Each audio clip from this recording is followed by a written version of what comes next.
Hey hi all, welcome back to Ankit Chaudhary education. और आज की क्लास में हम एक नया सीरीज़ कंटिन्यू करने वाले हैं जिसके अंदर हम ऑल्टरनेट डेज पे या फिर वीक में कुछ डेज हम एमसीक्यू क्वेश्चंस को डिस्कस करेंगे chapter wise. Past year questions हम ऑलरेडी डिस्कस कर रहे हैं and based on that we will do some MCQ questions so that it will provide you better clarity. तो यार टॉपिक जो है वो होगा एमसीक्यू डिस्कशन, ठीक है, और ये होने वाला है आपका चैप्टर वाइज, राइट। और करंट चैप्टर जो चल रहा है that is your wave optics, ठीक है। तो वेव ऑप्टिक्स के ऊपर ही कुछ एमसीक्यू क्वेश्चंस जो है हम लगाने वाले हैं।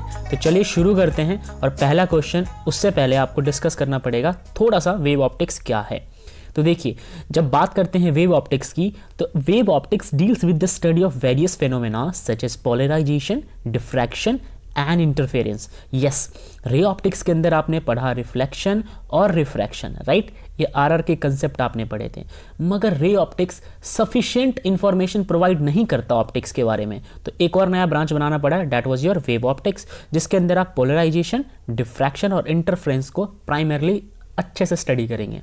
अब कमेंट सेक्शन में आप सब आंसर कीजिए कि क्या होता है पोलराइजेशन, क्या होता है डिफ्रैक्शन और क्या होता है इंटरफेरेंस। और जैसा यहाँ पे लिखा हुआ है कि explain using, could not explain using ray optics. Yes, wave optics में वही फेनोमेना होते हैं जो रे ऑप्टिक्स एक्सप्लेन नहीं कर पाता। तो लेट्स बिगिन इस बेसिक नॉलेज के साथ। पहला क्वेश्चन ये रहा आपके सामने, polarization phenomena explain which nature of light. अच्छा, इस क्वेश्चन को करने से पहले मैं आपको सलाह दूंगा कि आप मेरे डिस्कशन से पहले वीडियो को पॉज करके इन सारे क्वेश्चंस का जवाब आप लिखने की कोशिश करें और फिर देखिए कितने क्वेश्चन सही होते हैं आपके। तो चलिए, सवाल ये है कि पोलराइजेशन इनमें से कौन से फेनोमेना को नहीं फॉलो करता है। तो सबसे पहले ऑप्शन है आपके पास ट्रांसवर्स, फिर है लॉन्गिट्यूडनल, फिर है बोथ ट्रांसवर्स एंड लॉन्गिट्यूडनल, और लास्ट में ज्योमेट्रिकल। अगर आप ऑप्टिक्स को अच्छे से फॉलो किए हो तो आपको एक चीज़ पता होगा कि इनमें से केवल दो ही जो है वो वेव्स के बारे में बताता है, एक है ट्रांसवर्स और एक है लॉन्गिट्यूडनल। ज्योमेट्रिकल का वेव से कोई लेना देना नहीं है, it's not a type of wave. तो ये तो ऑप्शन डिस्कार्ड हो जाता है पहले ही। ओके, अब आपको एक चीज़ अच्छे से पता है पोलराइजेशन के केस में कि ये जो है वो लॉन्गिट्यूडनल वेव पे काम नहीं करता। तो ये ऑप्शन जो है बी वाला वो भी खत्म हो गया। फिर सी ऑप्शन को देखिए, सी ऑप्शन के अंदर क्या है, लॉन्गिट्यूडनल वापस रिपीट कर रहा है, तो ये ऑप्शन भी आपका नहीं होगा। तो right answer is transverse wave, ठीक है। अब एक बार आंसर को डिटेल में पढ़ते हैं। देखिए, अगर आप डिटेल आंसर पढ़ेंगे तो आपको समझ आएगा। मैं यहाँ पे आपको डिटेल आंसर दिखाता हूँ।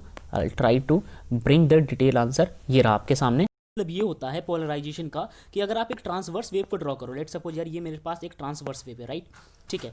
अब अगर आप इस ट्रांसवर्स वेव पे पोलराइजेशन की प्रॉपर्टी को अप्लाई करोगे तो इसके ओरिएंटेशन में चेंज आ जाएगा, ठीक है। तो ओरिएंटेशन में चेंज आने का बेसिक मतलब यही है कि जो भी डायरेक्शन में प्रोपोगेट कर रहा है उस पार्टिकल्स जो है मीडियम के, वो उसके मीन पोजीशन पे टू एंड फ्रो करेंगे। फॉर इंस्टेंस ये आगे की ओर प्रोपोगेट कर रहा है तो मीडियम के पार्टिकल्स जो है ये इस तरफ टू एंड फ्रो करेंगे।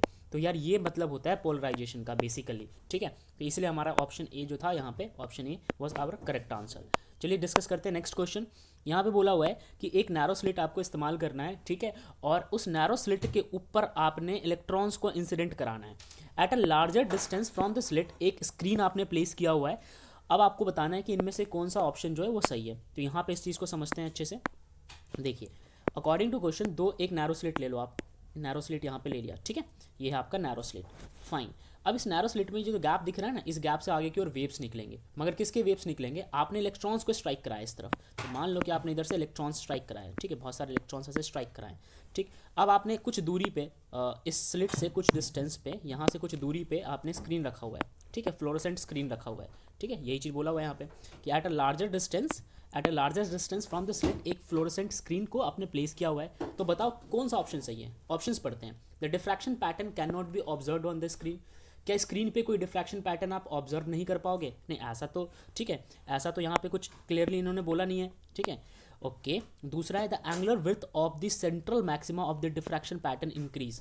ओके, जो सेंट्रल मैक्सिमा होता है, अगर मैं आपको यहाँ पे दिखाऊं, यहाँ से कोई लाइन जाएगी ना, इस जगह पे कुछ बनेगा तो उसे कहेंगे आप सेंट्रल मैक्सिमा, राइट।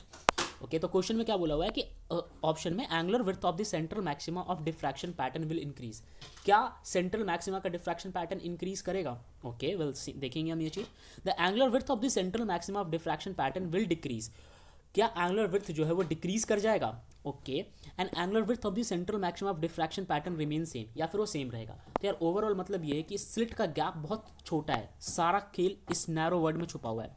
जितना ज़्यादा नैरो होगा स्लिट का गैप, सेंट्रल मैक्सिमा पे इंटेंसिटी उतनी ही ज़्यादा होगी, और एनर विड्थ जो है सेंट्रल मैक्सिमा का यहाँ पे वो डिक्रीज कर जाएगा। देखो ये जितना ज़्यादा छोटा होगा ना तो विड्थ उतना ज़्यादा डिक्रीज करेगा, और ये जितना ज़्यादा बड़ा होगा तो यहाँ और यहाँ इतने एरिया में आपके मैक्सिमा बनने के चांसेस हो सकते हैं। वेयर एज ये अभी फिलहाल छोटा है, तो छोटा है तो आपके जो मैक्सिमा है ना केवल और केवल छोटे से एरिया में, इतने से एरिया में बनेंगे। तो यार यहाँ पे ऑप्शन सी जो है इसका ये वाला सही है कि जो सेंट्रल मैक्सिमा डिफ्रैक्शन का पैटर्न का वो डिक्रीज कर जाएगा, राइट।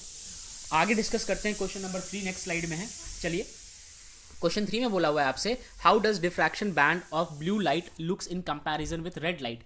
रेड लाइट के कंपैरिजन में ब्लू लाइट का डिफ्रैक्शन बैंड कैसा दिखेगा? तो इसका आंसर करेक्ट है फोर्थ वाला, डिफ्रैक्शन पैटर्न्स बिकेम नैरोअर। क्योंकि ब्लू के केस में चीज़ें स्कैटर हो जाती है, और जब स्कैटर हो जाती है तो उसकी इंटेंसिटी कम हो जाती है, और वहाँ पे वो चीज़ नैरो हो जाता है। तो आप ये भी समझ गए अच्छे से। क्वेश्चन 4 की बात करते हैं। 2 कोहेरेंट सोर्स ऑफ लाइट है, उसको आप कहाँ से ऑब्टेन कर सकते हो? 2 डिफरेंट लैम्प से। क्या अलग अलग 2 लैम्प से? नहीं, बिल्कुल नहीं कर सकते। 2 अलग लैम्प से 2 अलग अलग कोहेरेंट आएंगे, ठीक है, तो वो इनकोहेरेंट हो जाते हैं, तो ये ऑप्शन तो हो नहीं सकता, ठीक है। उसके बाद 2 different lamps but of same colour, 2 अलग अलग लैम्प लेकिन कलर सेम है, नहीं ऐसा भी नहीं हो सकता। जहाँ भी 2 वर्ड का यूज आ गया कोहेरेंट हो ही नहीं सकता, ठीक है। तो इसका ऑप्शन नंबर 4 सही है, नन ऑफ दीज।